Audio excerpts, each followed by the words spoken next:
यहाँ पे हमें दो लीनियर इक्वेशंस दे दिए गए हैं जो कि दो वेरिएबल्स x और y से बने हुए हैं और हमसे कहा गया है कि हमें इन दोनों को सॉल्व करके, जिसका मतलब हुआ कि हमें इन दोनों की मदद से x और y की वैल्यू पता करनी है।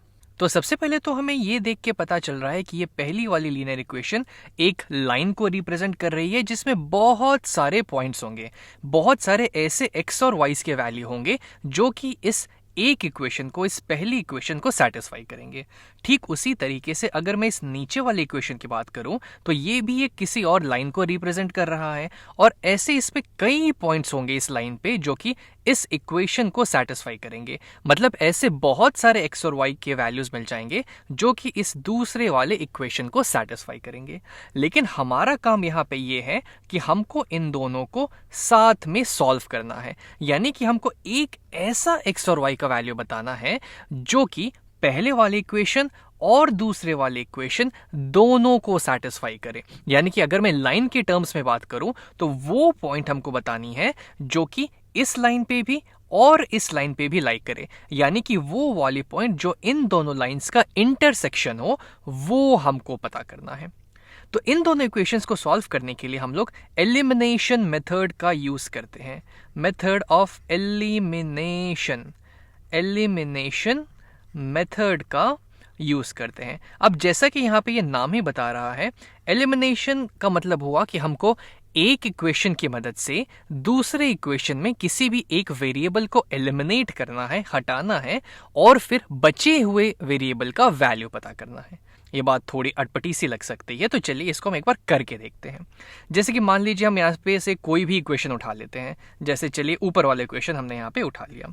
अब हमारे पास है यहाँ पे x minus 4y equal to -18। तो एक चीज मेरे दिमाग में ये आ रही है कि अगर मैं लेफ्ट हैंड साइड पे -x डाल दूं, यानी कि मैं एक x को सब्ट्रैक्ट कर दूं, तो +x -x कट जाएंगे और मेरे पास सिर्फ -4y बच जाएगा। यहाँ पे -4y। लेकिन जो चीज हम लेफ्ट हैंड साइड पे कर रहे हैं सेम चीज हमको राइट हैंड साइड पे भी करनी पड़ेगी। तो यहाँ पे भी मैं -x कर देता हूं, लेकिन फिर तो गड़बड़ हो गई। -18x माइनस x, वापस से मेरे पास x आ गया। कुछ तो इससे फायदा हुआ ही नहीं। तो एक काम करते हैं, हम इस दूसरे वाली इक्वेशन की यहाँ पे मदद लेते हैं। -x ऑलरेडी मैंने यहाँ पे किया है, +3y भी हम यहाँ पे कर देते हैं, +3y। तो अब सेम चीज जो हम यहाँ कर रहे हैं सेम चीज हमको राइट हैंड साइड पे भी करनी होगी। तो इधर भी हम +3y कर देते हैं। तो ये हमने इस साइड ऐड कर दिया और ये हमने इस साइड ऐड कर दिया। अब यहाँ पे क्या होगा, चलिए ये देखते हैं। ये थोड़ा सा इंटरेस्टिंग होने वाला है यहाँ पे कुछ। अब अगर मैं इनके लेफ्ट हैंड साइड को ऐड करूं तो मेरे पास क्या है, x माइनस 4y प्लस ये वाली वैल्यू -x प्लस 3y, और राइट हैंड साइड की यहाँ पे अगर मैं बात करूं तो equal to -18 plus -x plus 3y। अब अगर इस साइड में देखूं तो इसमें मैं यहां से ब्रैकेट हटा सकता हूं। यह हो जाएगा -x plus 3y plus 3y। तो +x -x कट जाएंगे और -4y प्लस 3y मुझे फाइनली यहां पे दे देगा, ये दोनों मिलके मुझे फाइनली यहां पे दे देंगे -y।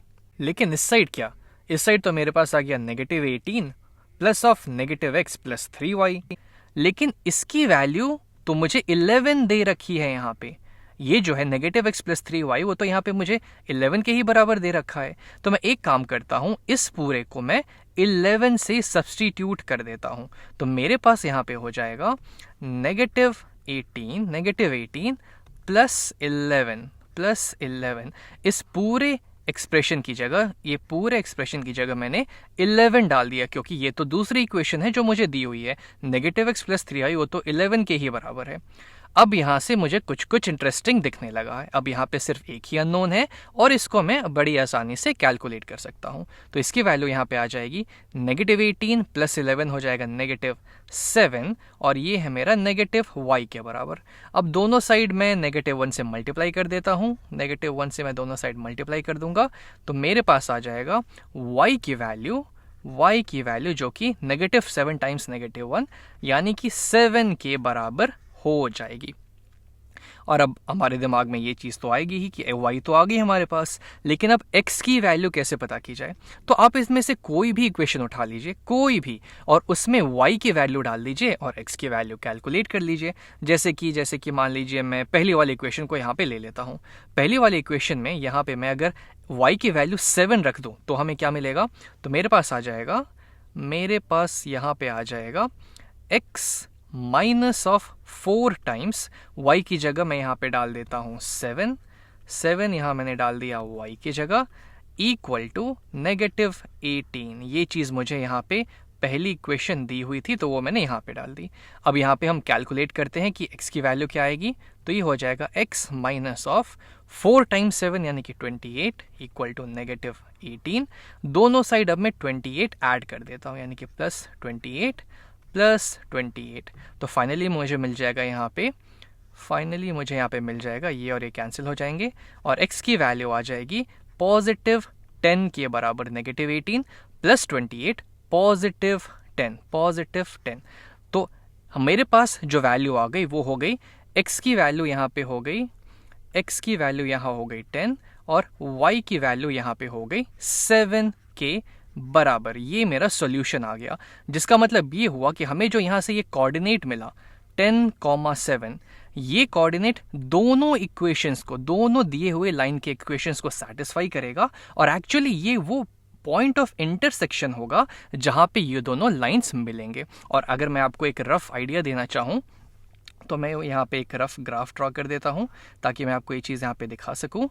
तो ये हो जाएगा, मान लीजिए ये है मेरा x एक्सिस, ये है मेरा y एक्सिस। तो ये जो लाइन होगी, तो ये जो कुछ लाइन ऐसी होगी, ये हो जाएगी x -4y इक्वल टू -18 की लाइन।